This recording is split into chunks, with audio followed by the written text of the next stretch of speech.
Hey, Vern. So the other thing I wanted to say was the other day when I went to take that English lesson and I was having all kinds of internet issues here, and I said to myself, if I can't take those classes or get back here in time, I'm just going to quit.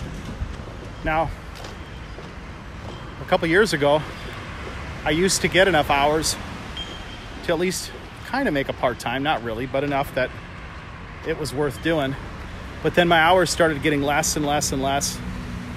And I told myself that this September, I would try to do something different, find another revenue source, or find a new place to teach. So that's kind of been on my brain. So when September came, it was time to leave the Philippines. And so I had a lot going on then, and I didn't really make a concrete decision. And so the next thing was to come here and try to make it work, at least try to hold on to that. Now, I was only getting maybe a couple lessons a day. And what was happening, I would have to go to another town to take those 2 lessons, and the cost that it took to get to town and my time, it just wasn't penciling out.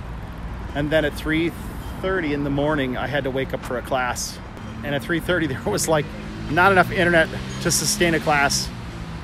And I like to give a good lesson. I want to give something of value. I'm not just going to teach and have a crappy lesson for the kids. So if it isn't 100%, I'm not going to do it. So I just decided right then and there, I thought, you know what? I'm going to quit teaching. I really am. I'm just going to quit teaching till I can figure out something else or get back to where I have my good internet. So that's it, guys. I gave up teaching to do this, and I'm living on my savings, and this is costing me something to do. So the reason I tell you that is, hopefully, if you like the content and the videos that I put out, would you like, subscribe, and share my content? I'm not going to ask for money. I'm not going to beg, but I would like people to get the chance to at least see what I'm doing, see how I'm growing and changing and trying to give something of value to people. And hopefully that'll resonate. Hopefully you like to watch some of this content, and you'll maybe watch some of the ads. That helps to get me a little revenue.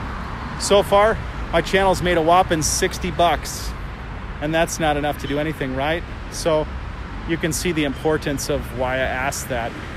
I don't know exactly where the channel will go in the future, but for now, we're traveling around and we're seeing places that I normally would have never gone to, and maybe I can inspire you to want to do some of those things.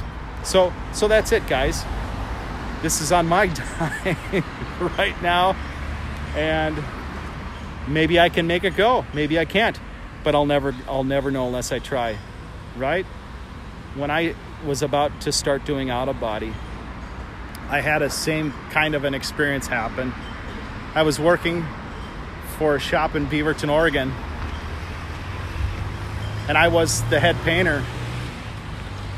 And the guy that was the previous painter decided to take off and try to make it go somewhere else. Well, it didn't work for him, and he decided to come back and wanted his job. Well, he was buddies with the owner, and they were drinking partners. And I wasn't a drinker. I just came there to work and get my stuff done. And so you can imagine the good old boy network got me pushed out.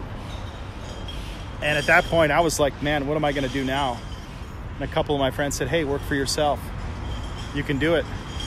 And I was scared to do that. And I was scared. I didn't know if I had the potential to do that. And so I basically started working for one guy.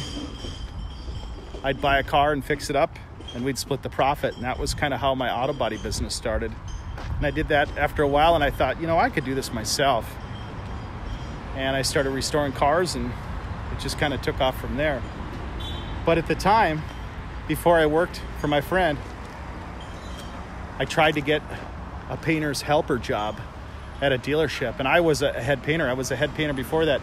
But I didn't think enough of myself to feel I could take on another head painter job. I just wasn't confident.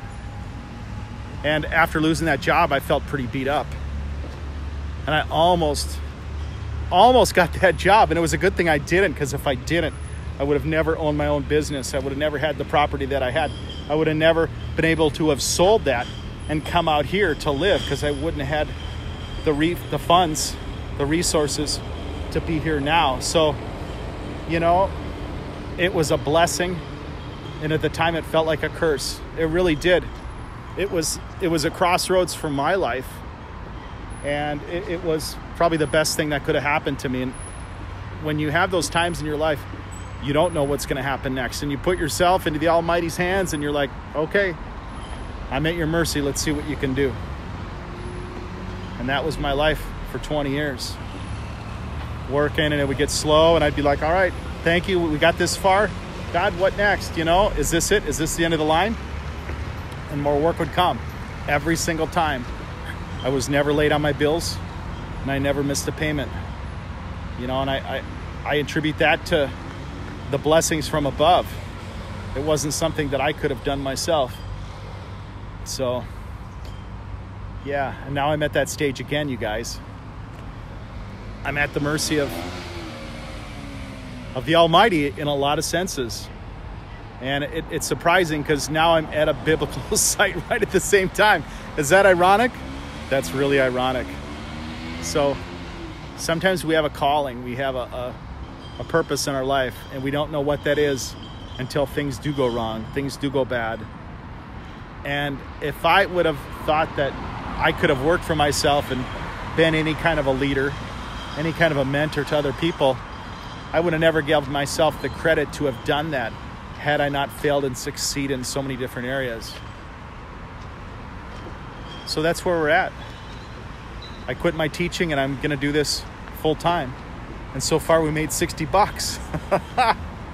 That's not going to pay for much, you guys. So I've got enough savings I can live for a couple years before I have to go back and work for somebody else. And hopefully that doesn't happen, because I think I've got things that I can contribute to society and to this life, and I hope to get that chance. All right? So that's my message for today. And we are in Ephesus, just below the old ruins. Today I went to the Artemis Temple and to the Ephesus Museum. Very cool. I'll have to do the Artemis Temple a little bit later. I ended up getting there late, and I had to leave before just as 15 minutes past the closing time. So I want to go back and do just a little bit more filming. It's very close to where I'm at. So, all right, guys, thanks for staying on board. And if you haven't, by all means, please like and subscribe and share my videos. That would really, really help me. And it would just take a minute of your time to do that. So thank you so very much, okay?